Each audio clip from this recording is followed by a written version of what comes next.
ရဆိုပြီးပြန်ပြီးတော့သွားရတယ်ဘာလို့လဲဆိုတော့အလာနဲ့အပေါ်အပြန်မတူဘူးခေါ်နာရတော့ပြန်သွားတယ်ဒုတိယချက်ကြီးကြတော့ဒီဆရာက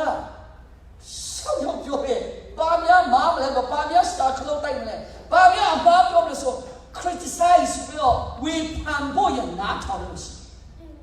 အဲ့လိုလူကြီးကြတော့တခုကိုပြောမှပြီဆိုရင်ကြည်ဟာလားဆိုတော့သူ့အတွက်ကလည်းကြာဆုံးဖြစ်သွားတယ်ပြီးတော့တတိယလူကြီးကြတော့ဘာပြောလဲဆိုတော့ဘယ်လိုလဲဆိုတော့ तू ကကောင်းလဲနားမထောင်ဘူးဘုရားကျောင်းရောက်ရင် तू ကြည်တတ်တယ်အနာကလည်းစကားပြောတယ် तू များနားထောင်တာတောင်မှအနောက်ရှက်ပေးတတ်တယ်ပြန်တော့လည်းမထူးအဲ့လိုရှိဒါကြောင့်မို့ဒီနေ့ကျွန်တော်တို့အသင်သားရဲ့အတွက်ကောင်းနားထောင်ပြီးတော့အလာနဲ့အပြန်မတူနေတဲ့ခေါ်နာရဆော်ဖြစ်ပြန်သွားစေချင်ဟာလေလုယာတချို့ကြတော့ pressure worship တော့အာရပါရ pressure worship လို့တော့တရားဟောတော့မယ်ဆိုရင်နားမထောင်တော့ဘူးဘယ်လိုမဆိုင်တော့အဓိကလောကပတ်တော်ဖြစ်တယ်ဟာလေလုယာကောင်းပြီဒီနေ့အဲ့ဒါကြောင့်မို့ဒီနေ့ကျွန်တော်ဝင်ငါဖို့ရအတွက်ဘာကျွန်တော်ရွေးချယ်ထားလဲဆိုတော့အဲ့ဒီနှုတ်ကပတ်တော်ပဲကျွန်တော်ရွေးချယ်ထားတယ်ဟာလေလုယာ the word of God ဟာလေလုယာဘာလဲပြန်ပြောမယ် the word of God ဒီနေ့ကျွန်တော်ပြောမှာကဘာလဲနှုတ်ကပတ်တော်အားလုံးသူပြောတယ်နှုတ်ကပတ်တော်နှုတ်ကပတ်တော်ကြည့်ပြောရအောင်နှုတ်ကပတ်တော်နှုတ်ကပတ်တော်ပြန်ပြောရအောင်နှုတ်ကပတ်တော်နှုတ်ကပတ်တော်ဒီနေ့ကျွန်တော်အတွက်အကြီးကြီးဆုံးနှုတ်ကပတ်တော်ဖြစ်တယ်ဟာလေလုယာကောင်းပြီကျွန်တော်ကျမ်းစာကျွန်တော်ဖတ်ရအောင်ယောဟန်ခန်းကြီး1အခန်းငယ်1ကနေ9အထိကျွန်တော်ဖတ်အဲ့ဒီနှုတ်ကပတ်တော်ဘာမျိုးလဲဘယ်လိုလဲဆိုတာလေးကျွန်တော်ကြည့်ရအောင်ယောဟန်ခန်းကြီး1ကနေ9 Praise the Lord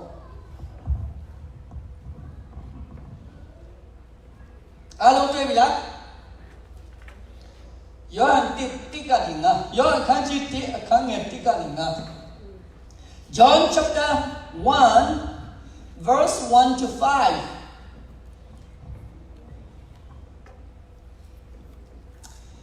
အားလုံးတွေ့ပြီလား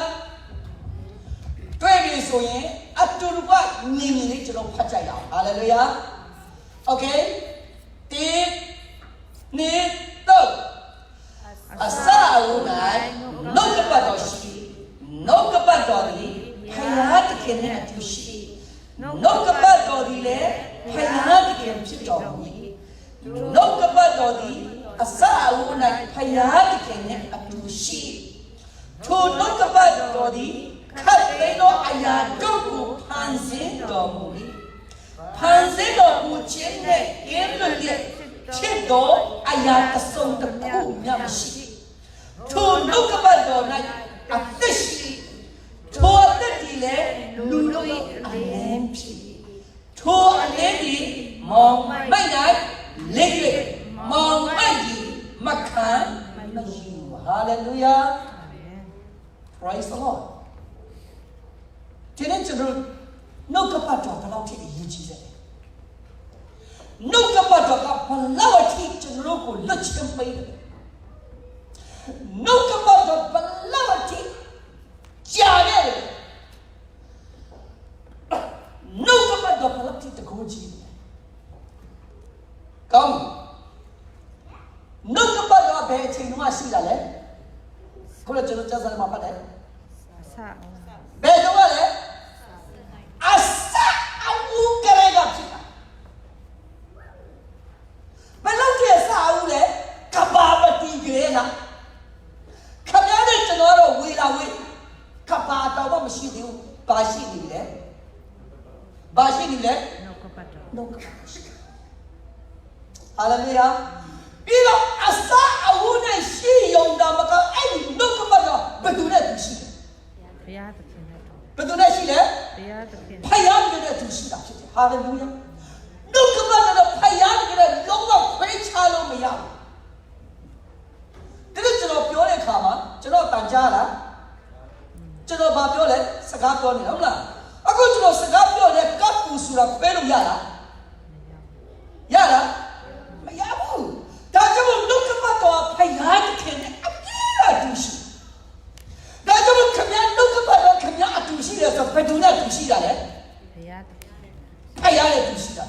လေလုယာ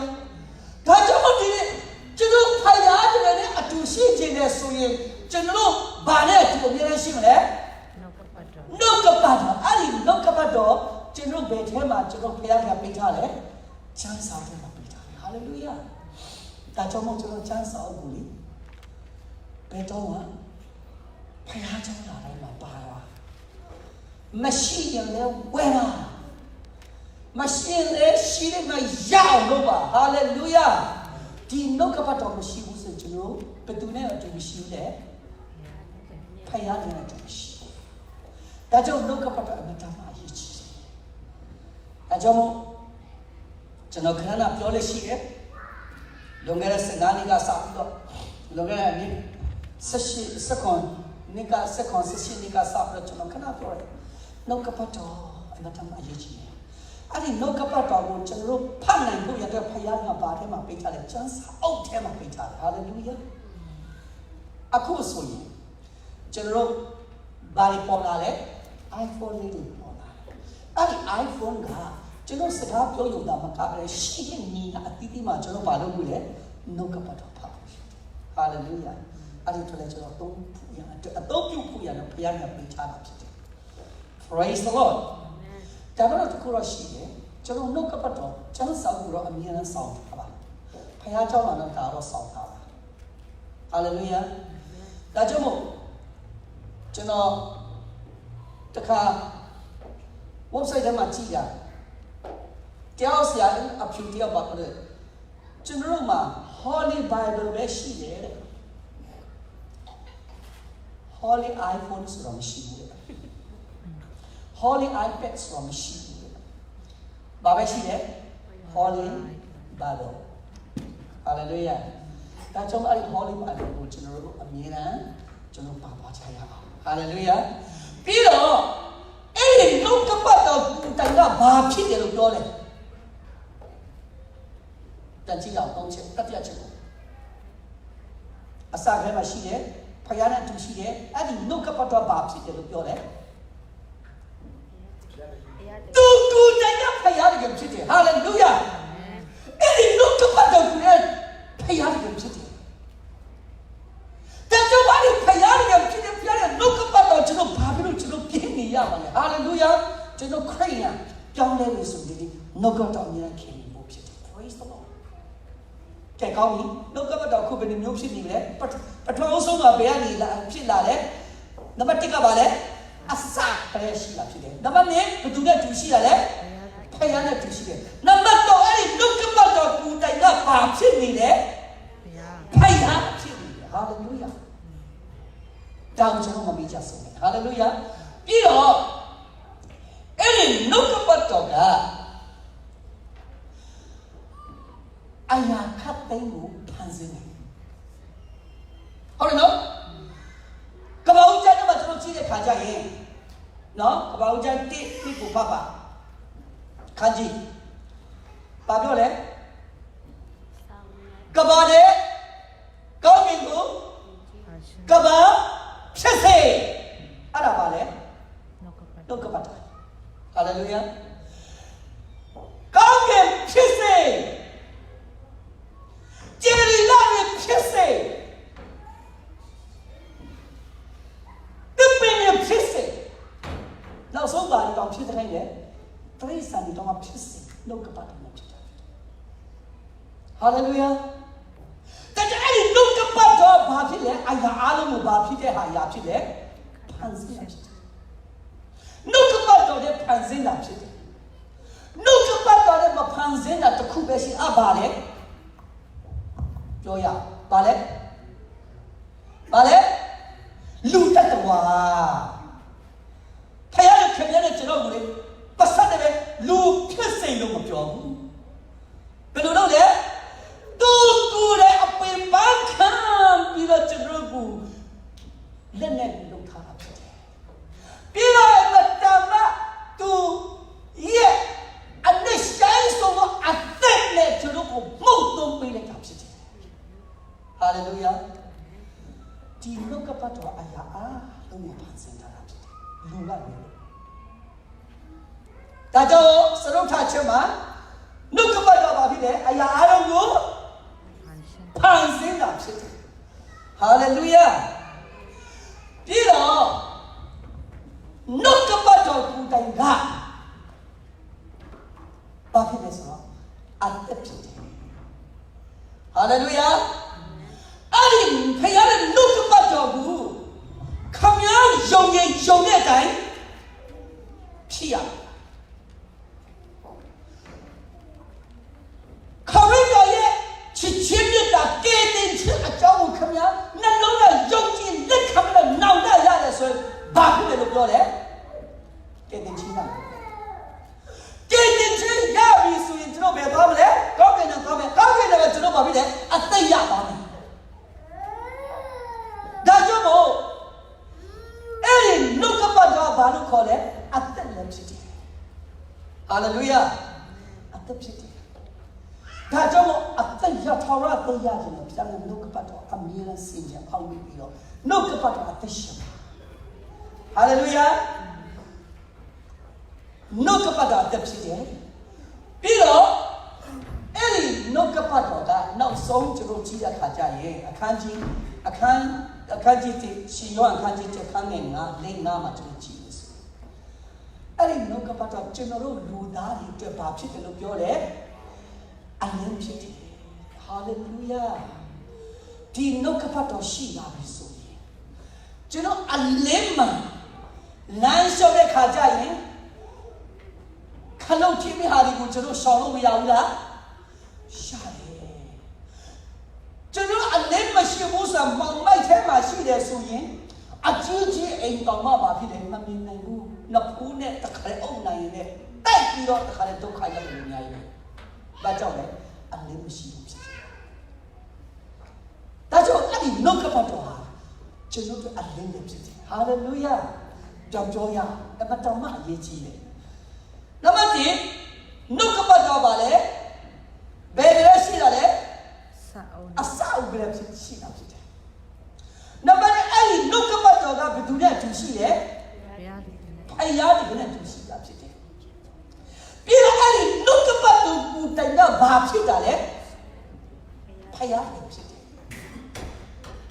ပြီးတော့အဲ့ဒီနှုတ်ကပတ်တော်ကိုတဲ့ဘာဒီဖန်ဆင်းခဲ့တယ်လေအရာအားလုံးဖန်ဆင်းရဖြစ်တယ်ဟာလေလုယာပြီးတော့အဲ့ဒီနှုတ်ကပတ်တော်ကဘာဖြစ်တယ်လို့ပြောလဲအသက်ဖြစ်တယ်ဟာလေလုယာပြီးတော့အဲ့ဒီနှုတ်ကပတ်တော်ကကျွန်တော်တို့အတွင်းပါလေ အလင်း အလင်းဖြစ်တယ်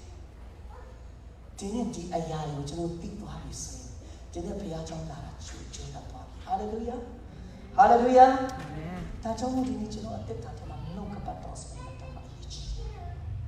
နှုတ်ကပတ်တော်မရှိဘူးဆိုရင်ကျွန်တော်အခြေအနေဖြစ်တယ်ဒါကြောင့်မို့နှုတ်ကပတ်တော်အမြဲတမ်းဆောင်ထားပါဟာလေလုယာကောင်းပြီနောက်တစ်ခုပြန်ကြည့်ရအောင်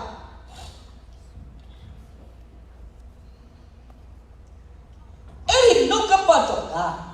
ကျွန်တော်တို့ကိုအမြဲတမ်းထိန်းသိမ်းဆောက်ရှောက်ပြီးတော့နှုတ်ကပတ်တော်အပြင်ကျွန်တော်အရာအလုံးကိုထောက်ပံ့ပေးတာဖြစ်တယ်ဘယ်လောက်ထိထောက်ပံ့ပေးတယ်လဲဆိုတော့လူမပြောနဲ့ရှမတဲ့ခရစ်အခန်းကြီး30အခန်းငယ်29 30ကိုကျွန်တော်ကြည့်ရအောင်30 31ထိကြည့်ရအောင်မဿဲ30 29 30 31အဲ့ဒီနှုတ်ကပတ်တော်ရှိတယ်ဆိုရင်ကျွန်တော်တို့ကဘာမှကြောက်စရာမရှိဘူးအဲ့ဒီနှုတ်ကပတ်တော်မှာအားလုံးထူတယ်ဟာလေလုယာရှမသက်ခရစ်ယာန်ခန်းကြီး30အခန်းငယ်29 30 31 Matthew chapter 10 verse 29 to 31 Okay တွေ့ပြီလားတွေ့ရသူတို့ဖတ်မယ်ခက်ချက်ချင်းလေးဖတ်ရအောင်မြင်မြင်လေးနဲ့1 2 3စာရစ်နှကောင်ကိုအတရိတပြားအဘူးနဲ့ဝယ်ရသည်မဟုတ်တော့တင်တို့အဘအခွင့်မရှိရင်ထူစာရစ်တကောင်မြတ်ညီတို့မကြရ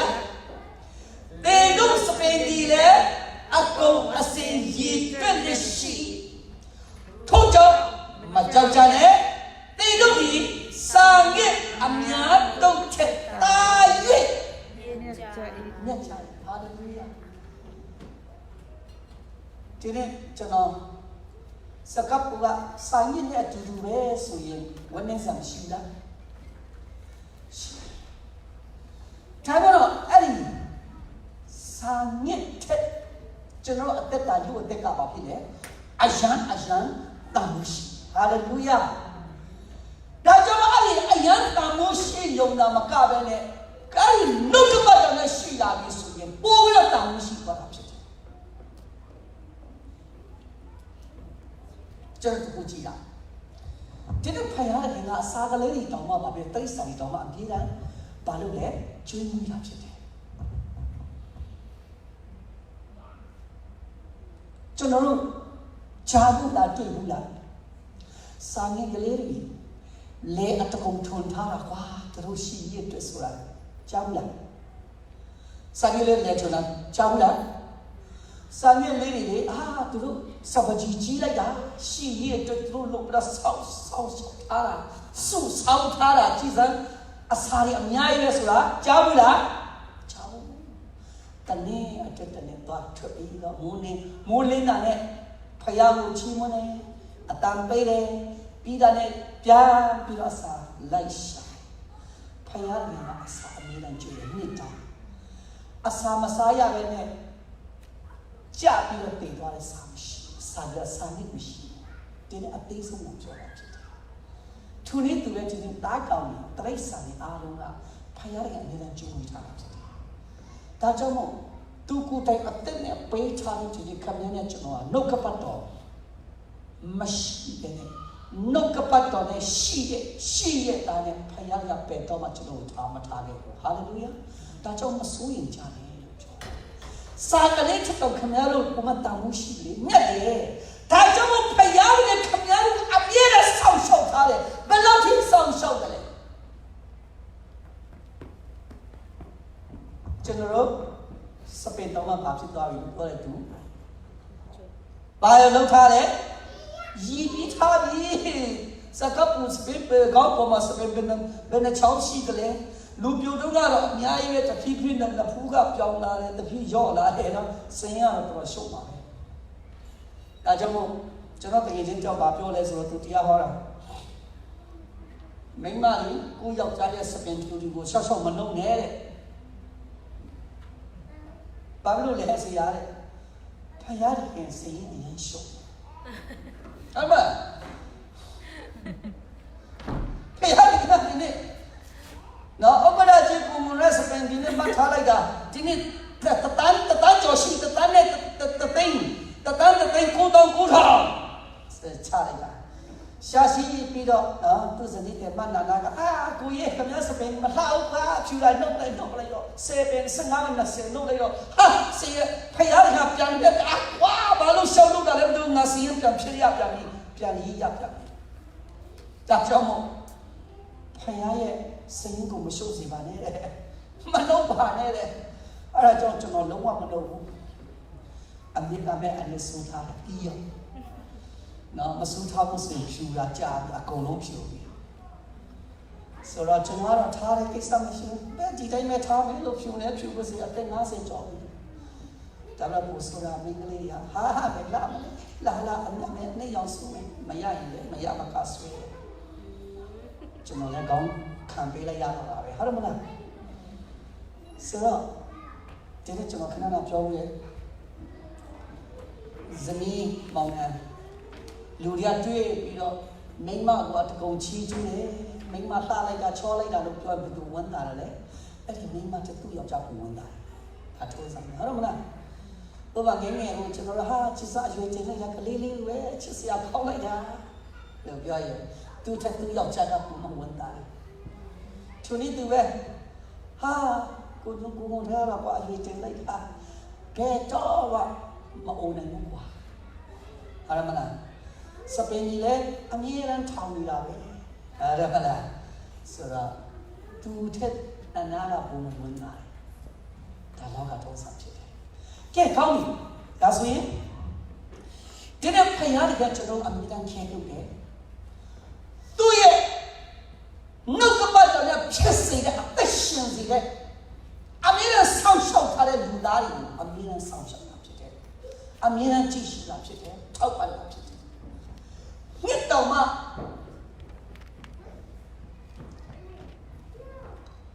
အငတ်ပေးကြုံပြီးတော့မိပေါ်ကိုကြစေပါဘူးအမြဲတမ်းကြည့်လို့ထားတယ်ထိုနေ့သူလည်းခံရတဲ့ကြောင့်ဖိုင်ရကအမြဲတမ်းကြည့်လို့ထားပါတယ်ဟာလေလုယာ praise the lord ကျွန်တော်တို့တန်တဲ့လောဘကြီးလို့အတကုန်လို့အဲ့တော့မလားနော်လောဘကြီးတစ်ခုပြီးတစ်ခုရခြင်းနဲ့အိမ်ဝယ်ခြင်းနဲ့အိမ်ဝယ်တော့လဲကားရခြင်းနဲ့ကားဝယ်တော့လဲ business တစ်ခုကိုဈေးဆိုင်တစ်ခုကိုလုပ်ခြင်းနဲ့ဟာအဲ့ဒါပြီးပြန်တော့လဲအိမ်ကဒီချက်ကောင်းတာထောက်ဝယ်မယ်ကားကဒီချက်ကောင်းတာထောက်ဝယ်မယ်အဲ့ဒါပြတနာပဲကျွန်တော်တို့ဒီအသင်းတော်မှာလဲကျွန်တော်တို့2010စနေစတော့ပိုင်းမှာဆိုရင်လူလည်းဖျားပြန်ချင်းတော့လူအပြည့်ပဲအဲ့မှာအတင်းဒီကျွန်တော်အိမ်ရှင်တွေကရပါတယ်ဘာမှပေးမနေတာလဲကျွန်တော်မှုတော့ဆောင်တာလဲကျွန်တော်တို့ refugee တွေပါလေဒါနဲ့ကျွန်တော်တို့ကမြန်မာပြည်သားရတခြားလူသားတွေပို့ဆိုးတယ်ဟာတယောက်နဲ့တော့ပြန်ရောကျွန်တော်ကားကောင်းစီးလိုက်တာကားကောင်းဝယ်သွားလဲဝယ်တော့ကျွန်တော်တို့ဗမာပြည်သားတွေအညံ့ဆုံးဒီမှာပြည့်တဲ့ကားတွေအညံ့ဆုံးကားကအိမ်ရှိကြအကောင်းဆုံးကားတစ်ထောင်ပူကောင်းတယ်။ဒါကြောင့်မို့ကျွန်တော်တစ်ခါခေါ်တယ်။ပါစကားတဲ့ဟုတ်ကဲ့ပါပြောပါတွေ့လို့ရမယ်ဟုတ်ကဲ့ရပါတယ်လို့ကျွန်တော်ထားလိုက်တယ်။ထားလိုက်တဲ့ခါမှာပါစကားပဲကျွန်တော်ကြည့်နေတာခမရတော့တတိယကြီးဟာလောက်တော့ဟာဘာပါစကားလို့ပြောတယ်လေကျွန်တော်တို့ refugee ပါကျွန်တော်တို့ဘာမှပတ်စံမရှိကြဘူးလို့ဟာဘယ်ရမလဲလက်တွေ့မြင်ရတာပဲအဲ့ဘာဖြစ်လို့လဲခါရအကောင်းစားကြီးတယ်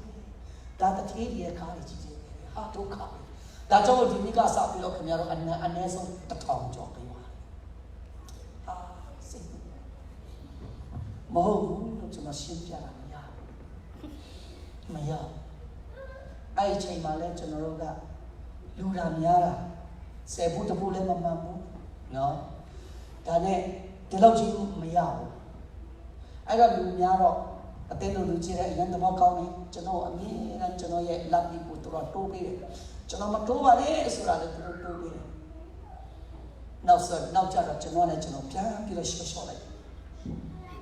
အတင်းလူကြီးကြီးကျွန်တော်ကဲလို့မဆိုင်လို့မဟုတ်ဘူးအထင်သေးလို့မဟုတ်ဘူးဖခင်ရဲ့ပတ်စံကိုသူ့ရဲ့တက်တဲ့နေရာမှာပဲသုံးစီခြင်း hallelujah praise God ဆိုတော့ဆရာကျွန်တော်တို့ကမြန်မာပြားနေလာတော့ကားလည်းမရှိဘူးကြဘူးမရှိဘူးကြဘူးလို့ကျွန်တော်ဒီမှာရောက်တဲ့အခါမှာကားကြီးရှိတော့လေအခါ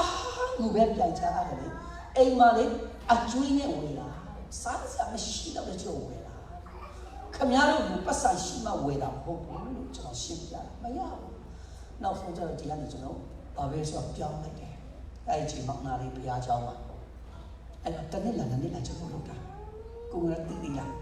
တနေ့လောက်မှတုံးတယ်တုံးတော့ဖြစ်ချင်တော့ဟိုဘက်ကလည်းအဲ့ဒီအိမ်ရှင်အတင်းတော်ကလည်းတဖြည်းဖြည်းနည်းလာတော့နောက်ဆုံးကျတော့ကျွန်တော်ဘုရားကျောင်းရောင်းတော့မယ်ခင်ဗျားတို့ပြောင်းချင်တယ်ပြောင်းတော့ဟာပြတ်တာတခြားလိုက်ရှာတယ်ကျွန်တော်အတင်းများရလည်းဘုရားချီးစုပါပဲတော်လေးကိုပါလေလူချင်းချတဲ့ဆန္ဒလေးကအများကြီးဖြစ်နေတာဒါအဲ့မှာတူကြီးကြတယ်ဘာတူလဲဆိုတော့ဆရာရဲ့ဖြစ်နိုင်ခြေမောက်တဲ့နီးလေးများဖြစ်ကောင်းတာပေါ့တဲ့ဟာဒုက္ခပဲကျွန်တော်ဒီမှာတော့ရှာရဲတခုပြီးတခုလုံးဝမရနိုင်နောက်ဆုံးဒီနေ့ပြန်ရောက်ထားတယ်ဒီနေ့ပြန်ရောက်လာနောက်ဆုံးကျွန်တော်တို့ပတ်စံပေးပြီးတော့ကျွန်တော်ခုထိကျွန်တော်ပြင်နေရတာဖြစ်တယ်ဒီနေ့ကျွန်တော်ပြောချင်တာပါလေဆိုတော့ကျွန်တော်လူသားတွေဘုရားကအမြဲတမ်းထောက်ပံ့တယ်ဒီနေ့ဖျားကျေးဇူးတော်ကြောင့်တကယ်ချင်းကြောက်ကျွန်တော်ဘာပြောလဲကျွန်တော်တခါပြောပြီးသွားပြီတဲ့စကားဘူးလို့ဖျားကကျွန်တော်တို့အထမကောင်းနေတော့အေးလုံးပါဘူးလို့ဘယ်လိုပုံစံလဲလို့ကျွန်တော်ပြောလိုက်တာကြည့်ပါလားကျွန်တော်တို့ refugee နဲ့ဝင်လာရင်အလုပ်စူးစမ်းတော့ကောင်းစီးနိုင်တယ်ကိုပိုင်ကားစီးတယ်ပြီးတော့ကိုပိုင်အိမ်ဝဲတယ်ကိုပိုင်အိမ်မှာနေရတယ် လိင်္ဂနဲ့မှနေရတယ်ဒီအမေရိကန်အဖြူရောအမေရောစပိန်စ်ကောကားတစ်ခါမှတစ်သက်လုံးမပိုင်ဘူးပြီးတော့တည်သွားတယ်အများကြီးကိုယ်ပိုင်အိမ်နဲ့မနေလိုက်ရတဲ့လူကြီးအများကြီးပဲအပတ်နဲ့တော့ပဲငါပြီးတော့တည်သွားတယ်အော်ကျွန်တော်ဒီထဲမှာနော်လိုက်တာစီးဘူးလို့ရှိတာဖခင်ကျေးဇူးကျွန်တော်တခါမစီးဘူးဖခင်ကျေးဇူးတော့ဒီနေ့ကျွန်တော်စီးဘူးလေတခါတော့ပဲစီးဘူးလားမလားခဏတော့မစီးဘူးလားဖခင်ကျေးဇူးတော့ဒါတော့အမေရိကန်နေအမေရိကန်ဖြစ်စပိန်စ်အမေရိကန်အားနဲ့ပဲတော့အားပါစိတ်တော့အားမလို့တော့အားဒါစကားလေးစီးဒီနေ့ဖခင်ကျေးဇူးတော့ဖခင်လည်းကျွန်တော်အမြဲတမ်းသူ့ရဲ့နှုတ်ကပတ်တော်အမြဲတမ်းကျွန်တော်ကိုဗာလဲ provide လုပ်တယ်အမြဲတမ်းကျွန်တော်ဗာပြီးတယ်ထောက်ပံ့ပေးတယ်ကိုပိုင်ကားနဲ့မချဘူးလားအေးစီလားမလားဖခင်ကျေးဇူးဒါကြောင့်စကားကျွန်တော်ဖခင်ကျေးဇူးတော်ချီးမွမ်းဖို့ပဲလုပ်တယ်ဟာလေလုယာကျေးဇူးကိုပိုင်ကားမစီးလိုက်တဲ့တည်တဲ့လူများကိုပိုင်အိမ်မှာမနေလိုက်ရတဲ့လူများဒီနေ့ဖခင်ရဲ့နှုတ်ကပတ်တော်အပြင်ကျွန်တော်ထောက်ပံ့ပေးထားတယ်မှာကျွန်တော်ဒီမြန်မာပြည်သားတွေပါတယ်ဟာလေလုယာကောင်းချီးခံစားရလို့ဖြစ်တယ်ဟာလေလုယာအပြည့်အကျေးဇူးတော်ချီးမွမ်းကြရအောင်အာမင် Praise the Lord ကျေးဇူးတော်ချီးမွမ်းမှုပဲကျွန်တော်အကျိုးတင်ထားတာဖြစ်တယ်ကောင်းပြီကျွန်တော်စာကလေးတွေအတ္တရိတပြားအဖို့နဲ့ဝယ်ရတော့မဟုတ်တော့ဒီနေ့ကျွန်တော်ဒီစာကလေးတောင်မှတကောင်မှသူမထောက်ပံ့နိုင်မသိစေဘူးပြီးတော့ဖယားရဲ့အခွင့်မရှိရင်မိပေါ်မှာကြာခွင့်မရှိဘူးတေခွင့်မရှိဘူးအမြဲတမ်းပါလို့လေထောက်ပံ့ပေးတာဖယားရဲ့လူတော်ဖယားရဲ့ဖြစ်တယ်ပြီးတော့ကျွန်တော်စပင်လဲပါဖြစ်သွားတယ်သူဘာလို့ထားလဲစီးရင်လည်းအမြဲတမ်းရည်ထားတာဖြစ်တယ်ကျွန်တော်ဆိုရင်အခုတလောရေချိုးရင်ခဏချွတ်တာဒီမှာတော့မရှိတော့အများကြီးပဲစိတ်ထဲမနေလုံးလိုက်ရအကြောင်းကျွန်တော်ခဏရေမချိုးရင်ကောင်းမလားဘာလို့လဲဆိုတော့ဖယားရဲ့စိတ်ပြတ်မဆိုလို့ဟုတ်မလားဆိုတော့မချိုးလို့လည်းမဖြစ်ဘူးနော်ဆိုတော့ဒီနေ့ကျွန်တော်စပင်းတော့မှရည်ထားပြီးသားဖြစ်တယ်ဒီနေ့ကိုမိမကိုယောက်ျားစပင်းရောရည်ထားပြီးသားရည်နိုင်လို့ရှိလားတိလို့ရှိလားအမလေးတခါတလေသူ့နာမည်တောင်မှမေ့ချင်မေ့တယ်မလားနော်မိမတက်ဘလောက်ရှိတယ်ပဲနေမွေးတယ်ဆိုတော့တတိတို့အများကြီးပဲကိုရောက်အချင်းကိုရောက်ခမအောင်လည်းမသိဘူးအများကြီးပဲဒါပေမဲ့ဖခင်ကကျွန်တော်ကပြတယ်အမြဲတမ်းခဲလို့တောင်ကျွန်တော်မြင်ရတာဖြစ်တယ်စပင်တော်မှာပါပြီလေရှိတာဒါကြောင့်ကျွန်တော်ရဲ့စကားစုလေးကိုမှတ်သားစေချင်တယ်ကျွန်တော်မိမနဲ့တမင်းစားဖြစ်တော့တော့ဘယ်နေရာတော့သူ့ပဲကျွန်တော်မြင်ရောက်တယ်သူမျက်နှာပဲတမင်းစားလည်းဟင်ကိုတမသူ့မျက်နှာပဲဘယ်နေရာတော့သူ့မျက်နှာပဲအိမ်ထဲတော့သူ့မျက်နှာကျောင်းသွားလည်းသူ့မျက်နှာဖခင်ကျောင်းသွားလည်းသူ့မျက်နှာပဲညောင်တကူရှိတယ်ယူပြီးတဲ့နောက်မှာသူမျက်နှာလည်းမြင်ပါတယ်ဒါတော့များသွားဖြစ်အိမ်ထဲမှာတွားရင်လေရေချိုးခန်းအခန်းမိဘူးကြောင့်ဘယ်နေရာတော့သူစပင်းရေးတဲ့ပြန်ဖြစ်သွားဆိုတော့ဘယ်နေရာတော့သူမျက်နှာမဘယ်နေရာတော့သူစပင်းဖြစ်ပြန်နော်ဆိုလိုတော့ပါလဲဆိုတော့စပင်းချစ်တယ်လေကျွန်တော်လည်းချစ်တာသူကြောက်တယ်ပေါ့ဒါကြောင့်မို့နေရာတိုင်းမှာသူမျက်နှာဆိုတဲ့စကားစုကိုကျွန်တော်ပြောင်းနေရာတိုင်းမှာသူစပင်းဆိုတော့ကိုပိုင်လည်းရတဲ့ဘောချတယ်နော်အရင်ကကျွန်တော်ဥက္ကဋ္ဌဟောင်းအခုတော့သူအတင်းတော့တခြားအတင်းတော့မှသူပြောင်းသွားတယ်ကဲကောင်းပြီပြီးတော့ဘယ်လောက်ကျွန်တော်ခဲလို့လဲဖယားကကျွန်တော်ခဲလို့လုတ်ကပါခဲလို့တဲ့ကြောင့်မကြောက်ကြတဲ့တင်တို့ဒီစာညက်တဲ့ဘာဖြစ်လဲတာရွေမုံမြတ်တယ်စာညက်တဲ့တာရွေမုံမြတ်တယ်မမြတ်တဲ့လောက်ထိမုံမြတ်တဲ့စာညက်တော့မှသူခဲလို့ပဲဆိုခမရတဲ့ကျွန်တော်ဖယားကမြေတော်မှာပြီးတယ် ခင်လို့တာဖြစ်တယ်အမြဲတမ်းထောက်ပံ့တာဖြစ်တယ်အမြဲတမ်းကျွန်တော်ထောက်ပံ့ပေးတာကောင်းချီးပေးတာဖြစ်တယ်ဟာလေလုယာကဲကောင်းပြီဒါကြောင့်မို့ဒီနေ့ကျွန်တော်ပြန်ကြည့်တာ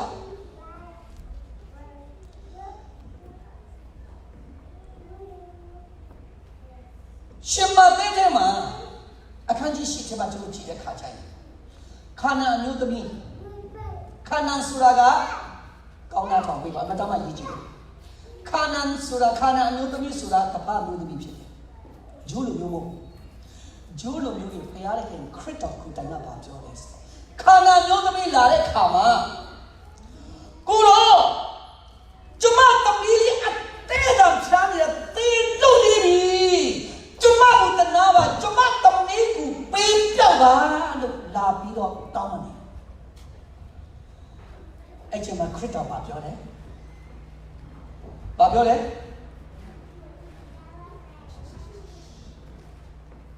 ဒီမှာခန္ဓာမျိုးသမီး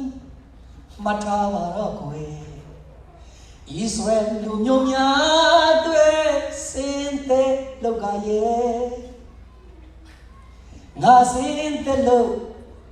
နေကိုမကယ်နိုင်ပါဘယ်သူတဲ့စင်တဲ့တယ်ဣသရေလလူမျိုးတွေငါလူမျိုးတွေတော့ပဲငါစင်တဲ့နေကိုငါမပြေပြောက်နိုင်ဘူးသူပြောတယ်ဒါနဲ့ခန္ဓာမျိုးသမီးအယံယုံကြည်ခြင်းရှိတယ်သူပါပြောတယ်ခင်ဗျားတို့မဝေးနေကြကျွန်တော်ညီငယ်တော့တချီမှုဖြစ်တယ်ဟုတ်တယ်ဗျာဒါပေမဲ့လေခွေးကလေးညာလေစပွဲအောင်မှာချားတယ်အပန်းစား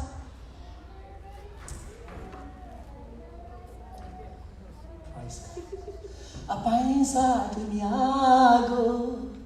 ကောက်စားနိုင်တဲ့အခွင့်တော်ရှိပါတယ်ဟာလေလုယာကိုရောဟုတ်ပါလေကျွန်မမှာခွေးနဲ့တူလောက်တဲ့လူဖြစ်ပါလေဒါမဲ့တော့ခွေးကစပွဲပေါ်မှာသမင်းပကံကိုမစားရပြီမဲ့အကျွမ်းကြံကြားတဲ့အောက်ကနေစားတယ်ခုလို့ရှိပါသေးတယ်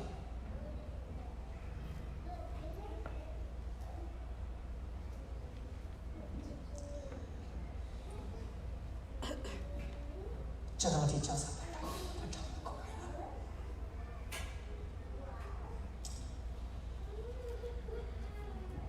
ဒါနဲ့ဘာလို့မပြောခရစ်တော်ပါပြော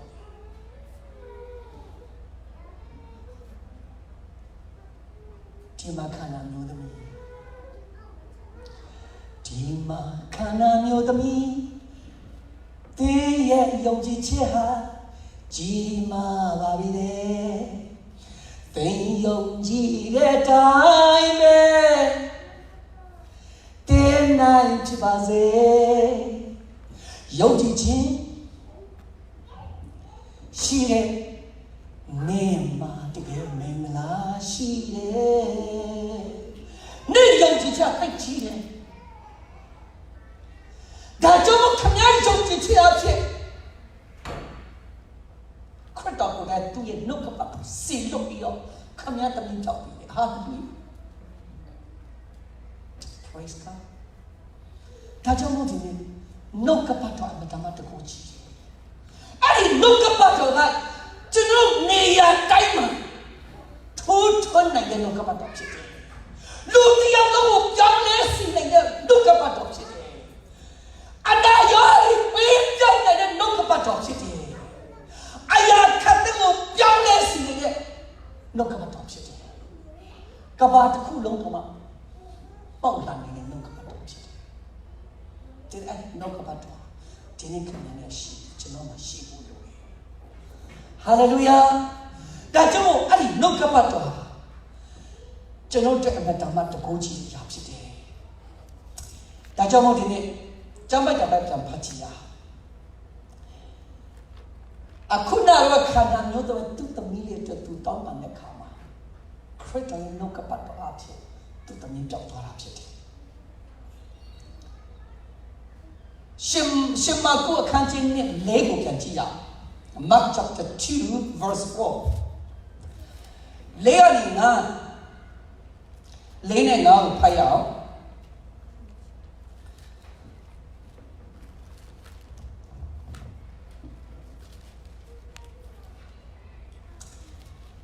trời là xin mà cô khăn chín này khăn này lấy này nga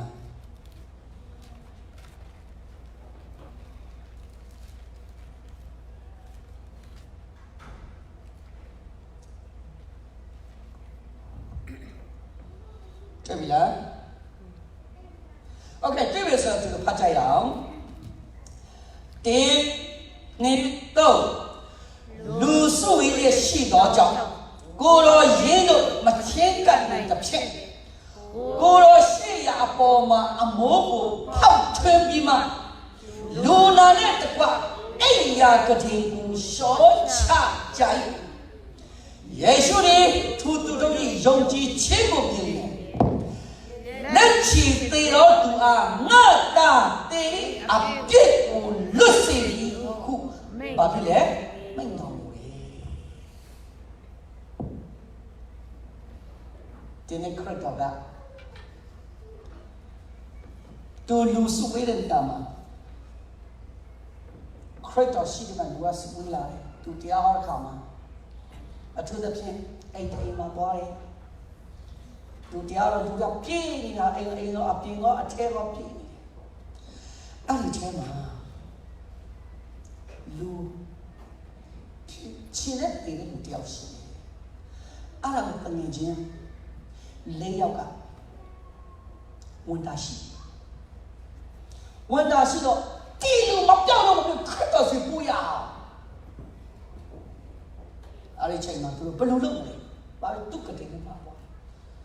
看到是的哎那要得看嘛个这呢路来要的路那的把不了看到那么养不目标的路掉天到嘛哎路出天嘛头跑路不一样的路啊养呀安全嘛都把路来说lấy bắt tay mình vào mất chiếc theo của chú sai ta này lấy bắt tay mình là chạy ra tôi là chạy ra trong xe gì nó bèo đó đấy em mua được vào mua được vào bị nó tôi nói em lấy một hồ tôi mới hay em chi của ya mà phật hết rồi mà không nhá không nhớ rồi em muốn cho nó làm rồi nó khắc thì nó phao lại gì cho mình làm chỉ đó mà làm hả chỉ đó mà làm chết bà họ mà lấy nãy muốn nó bị trái có được không nãy muốn bị trái cái nó phải nhớ là mua rồi nó cứ bao giờ vẫn lâu thì cái cô chi để thế đấy tôi lúc biết là làm phim để rồi mà siêu em siêu nó đấy anh nhá sinh số để rồi mà siêu Hallelujah phải nhớ được cái lúc ý số phải nhớ được cái chuyện là ý số phải nhớ là lúc mà nó xì lúc là ý số gì mày nhớ giàu phải nhớ cái chỗ nó làm giàu cái làm gì Hallelujah học cái đó tôi nói bảo đây bỏ cái gì anh cái này số cha bị đó cha khởi đầu nó giàu được không thế này khởi đầu đó lu này dùng chỉ chết của mình chỉ tu cú đi lấy được nghe chính nghĩa dùng chỉ chết của tu khởi đầu tu để khám mà này đó tôi nói dùng chỉ chết để lu nào tu cho thế này biểu示cho là chắc chắn là mà không làm phải giàu nó sẽ ngáo ninh ngáo chỉ giàu từ phát mẹ tiếp đi tố dầu dây xưa gì thô tu đâu ý dầu chỉ chế một nhìn này lấy chỉ từ đó tụ ngã ta tìm đâu ý đâu sẽ cho là mà cho vui mà cho lẽ tìm nó gì ba trong cuộc đời áp chế chào áp chế nó là gì sao mà biết ta đấy trong Hallelujah praise the Lord thế nên cho ဖြားလာတဲ့ဘာကြောင့်လဲယောဂကြောင့်ယောဂမရှိဘူးဆိုမှဖြစ်သွားတယ်ပျောက်သွားတယ်ဟာလေလုယာအဲ့တော့ဘာအားဖြင့်လဲနှုတ်ကပတ်တော်ဖြစ်တယ် praise the Lord ဖယားတခင်ရဲ့နှုတ်ထက်နှုတ်ကပတ်တော်အားဖြင့်ဖြစ်တယ်ဒါကြောင့်ဒီနေ့ကိုယ့်ရဲ့တကယ်ချင်းသားသမီးမိသားစုတစ်ခုခုကိုကျွန်တော်တကယ်ဝန်တာရှိတယ်ဆိုရင်ကျွန်တော်မှာဘာဖြစ်လဲတာဝန်ရှိတယ်အဲ့ဒီလူပြောင်းလဲဖို့အဲ့ဒီလူချမ်းသာအဲ့လူကြမ်းပါဖို့အတွက်ကျွန်တော်မှာတက်တာဝန်ရှိဟာလေလုယာတဲ့ကျွန်တော်မှာလည်းတာဝန်ကြီးအများကြီးပဲကျွန်တော်ငွေချင်းညီကိုမောင်မလေးအမျိုးကြီးအများကြီးကြောင်းလဲစီချင်တယ်မကြောင်းလဲနိုင်ဘူးတချို့ကတီးရတာနဲ့လုပ်တယ်တချို့ကမတီးဘဲနဲ့လုပ်တယ်တချို့ကအများဆုံးတောင်းကြရတယ်တဲ့တမင်မောတနဲ့ကြောင်းလဲလာတယ်ကျွန်တော်ယုံကြည်တယ်ဟာလေလုယာထိုနေ့တည်းကျွန်တော်ယုံကြည်ချက်ခိုင်းလာနှုတ်ကပတ်တော်အမြဲတမ်းစေလို့ပေးရဟာလေလုယာ praise the Lord နှုတ်ကပတ်တော်အမြဲတမ်းအရေးကြီးတယ်လူနာကိုမြင်ရင်လို့မပြောဘူးထိုသူတို့ရဲ့ယုံကြည်ချက်ကိုမြင်ရင်ဟာလေလုယာအမြဲတမ်းအရေးကြီးတယ်နော်ထိုသူရဲ့ယုံကြည်ချက်ကိုမြင်တဲ့မှာထိုသူဒီပေါ်မှာနမိတ်ဖြစ်တာမဟုတ်ဘူးထိုသူရဲ့ယုံကြည်ချက်ကိုကြည့်ပြီးတော့လူနာပေါ်မှာဟာလေလုယာယောဂပြောက်ခြင်းရပါဟာလေလုယာ praise the Lord အမှန်တမ်းအရေးကြီးတယ်ဘာကြောင့်ဖယားရဲ့နှုတ်ကပတ်တော်စေလို့ခြင်းကြောင့်ဖြစ်တယ်ခေါင်းတော်ကနှုတ်ကပတ်တော်စေလို့တတ်တယ်တဲ့အဖြစ်လို့စေအဖြစ်လွတ်တော့ဘာဖြစ်သွားလဲချမ်းသာသွားတယ် praise the Lord ဒါကြောင့်ဒီနေ့ဖယားခင်ရဲ့နှုတ်ကပတ်တော်ဘယ်လောက်ထိအရေးကြီးတယ်ကျွန်တော်ဘာရှိဖို့လို့လဲယုံကြည်ခြင်းရှိဖို့လို့ဘာပဲလို့ဖယားရဲ့နှုတ်ကပတ်တော်နဲ့ကျွန်တော်ဘာလို့ရလဲအတူရှိရတယ်အဲ့နှုတ်ကပတ်တော်ကလည်းဖယားရဲ့ဖြစ်တယ်အဲ့နှုတ်ကပတ်တော်ဘာဖြစ်လဲအသက်လည်းဖြစ်တယ်အဲ့နှုတ်ကပတ်တော်ဘာဖြစ်လဲတကူရှိတယ်ပြီးတော့ခတ်သိမ်းလာကိုဖန်ဆင်းနေရဖြစ်တယ်အဲ့ဒီနှုတ်ကပတ်တော်နဲ့အတူရှိနေဆိုရင်ကျွန်တော်ယုံကြည်ခြင်းအဖြစ်နှုတ်ကပတ်တော်အဖြစ်ကျွန်တော်လွတ်ချေခွင့်ရတာဖြစ်တယ်ဟာလေလုယာဟာလေလုယာ praise the Lord ဒါကြောင့်အဲ့ဒီနှုတ်ကပတ်တော်ဘယ်လိုတကူရှိလဲဘယ်လိုရှိလဲဆိုတာကိုသိပြီးသွားပြီဆိုရင်ခင်ဗျားတို့ဒီနေ့ဖယားကြောင့်တက်တာကအကျိုးရသွားပြီဟာလေလုယာ praise the Lord နှလုံးသားထဲမှာထားချင်ပတ်ထားပါကိုယ်တမထားပါဝင်ငါကိုယ်တမထားဟာလေလုယာတနည်းမို့တနည်းခင်ဗျားတရားဟောလာလိမ့်မယ်အဲ့ချိန်ကျရင်ပြောပါတနည်းမို့တနည်းခင်ဗျားသူများကိုဝင်ငါလာအဲ့ချိန်ကျရင်ခင်ဗျားပြောပါသူများအတွက်နားထောင်တယ်ဆိုခဏပဲနားလေပြီးတော့ပျောက်သွားမှာဖြစ်တယ်ကိုယ်အတွက်နားထောင်တယ်ဆိုရင်အမြဲတမ်းရှိပြီးတော့လူတဲ့ချိန်မှာထုတ်သုံးလို့ရတယ်ဟာလေလုယာဒါကြောင့်မို့ဒီနေ့ဘာလို့ဒီဖျားကန်ပြောလဲဆိုနှုတ်ကပတ်တော်စီလို့ရှိရင်လေမကိုခန်းကြီး20ထဲမှာပါပြောလဲဆိုဒီတောင်ကြီးอ่ะရွှေ့ပါလို့ပြောရင်ဘာဖြစ်မယ်လို့ပြောလဲရွှေ့လို့ပြောတချို့လူတွေကအတိတ်ပဲပြန်လာအမျိုးမျိုးပြန်ပြီးတော့ဘာလုပ်လဲတောင်ကိုရွှေ့ပါလို့ပြောတယ်ယုံကြည်ခြင်းနဲ့ပြောတယ်ဆိုရင်ရွှေ့တယ်လို့ပြောတဲ့ဒါကြောင့်မို့သူ့အိမ်တော့ကတောင်ကိုကြည့်ပြီးတော့ရေရွှတ်တော့အမိတ်ပြီးတာဘယ်နဲ့ဆုံးပဲလေဒီမှာကြားတော့ဆိုတော့ခဏပြောတာမနေ့ထားလဲပြောနေ့လည်းပြောညလည်းပြောညတကောင်တရိယာလည်းထားပြောတရက်မပြနှစ်ရက်မပြတလားမချတပြည့်မချဒီနေ့ကျွန်တော်ချမ်းသာနဲ့တိတ်တယ်ဖျားရင်တန်ရှင်းမှုကိုပါရကျွန်တော်အားလုံးကောင်းနားလည်နိုင်တာဖြစ်တယ်ဒီနေ့တောင်းဆိုတာတကယ်တောင်းနှုတ်ကပတ်တော်ပြောချင်မှပြောတာမဟုတ်ဘူးဒီနေ့ဘာတောင်းနေလဲကျွန်တော်နှလုံးသားထဲမှာအသားအစီဖြစ်နေတဲ့တောင်းကြီးတွေဖြစ်တယ်ဘာတောင်းကြီးလဲကျွန်တော်တရားတရားမုန်းတီးခြင်းတောင်းနေဟာလေလုယာကောင်းနာထောင်ပါလူမျိုးခွဲခြားခြင်းတောင်းနေငါလူမျိုးမှငါလူမျိုးဟုတ်လားမလားငါတို့တက်ဒီမှငါတို့စုံမှဟုတ်တယ်နော်ငါတို့ဖလာမဟဲ့ ငါတို့မတ်တူမဒီတောင်းပြီးဖြူဖို့ဟာလေလုယာမာနတောင်းလူတွေအထင်သေးတဲ့တောင်းခွဲခြားတဲ့တောင်းဂိုင်းနာခွဲတဲ့တောင်းတရားပြတော်နဲ့တရားမုန်းပြီးချင်းတောင်းဒီနေ့ဖြူဖို့ယေရှုနာမနဲ့အမိန့်ပေးလိုက်ပါအနက်ဆုံးတော့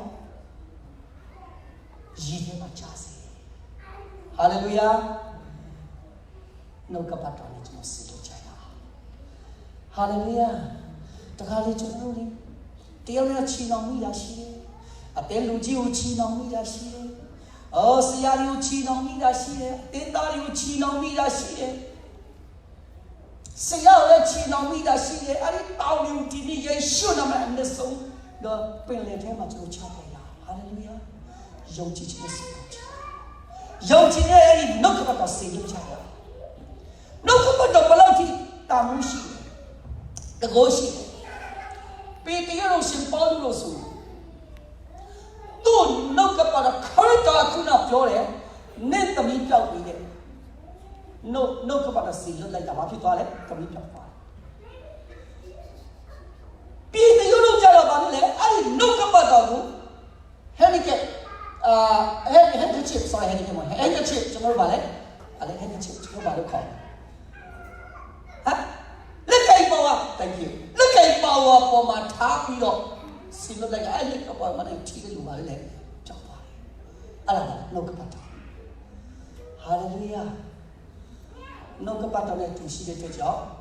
သူ့အရေးကိုနင်းနေလို့ဖြစ်သွားတယ်ကြောက်ပါသွားတယ်ဟာလေလုယာနှုတ်ကပတ်တော်ဖြစ်တယ်ဒါကြောင့်ကျွန်တော်နှုတ်ကပတ်တော်ရှိတယ်အရာအရေးကြီးတယ်ပြန်ပြောကြရအောင်နှုတ်ကပတ်တော်ဟာဘယ်တော့မှရှိတာလဲစာအုပ်နှုတ်ကပတ်တော်ဟာဘာနဲ့တူရှိလဲဖခင်နဲ့တူရှိတယ်နှုတ်ကပတ်တော်ဟာဘာလဲတူကိုယ်တိုင်ကဖခင်ဖြစ်တယ်နှုတ်ကပတ်တော်ကဘာဖြစ်လဲတကူကြီးတယ်နှုတ်ကပတ်တော်ကိုယ်တိုင်ကဘာဖြစ်လဲအသက်ဖြစ်တယ်ဟာလေလုယာနှုတ်ကပတ်တော်ဟာအသက်ပြုတ်ကမလဲအဲ့ဒီလူသားတွေအဲ့ဒီနှုတ်ကပတ်တော်ကျွန်တော်တို့ပါလေအလင်းဖြစ်တယ်ဟာလေလုယာဒါကြောင့်အဲ့ဒီနှုတ်ကပတ်တော်အမှန်တမ်းအရေးကြီးတယ်အဲ့ဒီနှုတ်ကပတ်တော်အမြဲတမ်းကန်ဆွဲပြီးတော့အဲ့ဒီနှုတ်ကပတ်တော်အသက်ရှင်ပြီးတော့အဲ့ဒီနှုတ်ကပတ်တော်အမြဲတမ်းဖယားနိုင်ငံတော်အတွက်ဖယားခင်ရဲ့အမှုတော်အတွက်အမြဲတမ်းစီလွတ်လပ်နမလေးကမြောက်များစွာမြင်တဲ့တကုန်းမြောက်များစွာလောက်ခင်တော်ဖြစ်ပြီးအရောက်စတဲ့ပြားရဲ့ချုပ်ကောင်းချပေးပါစေအာမင်ကျေးဇူးတင်ပါတယ်ကျွန်တော်အားလုံးမတိုင်မဲ့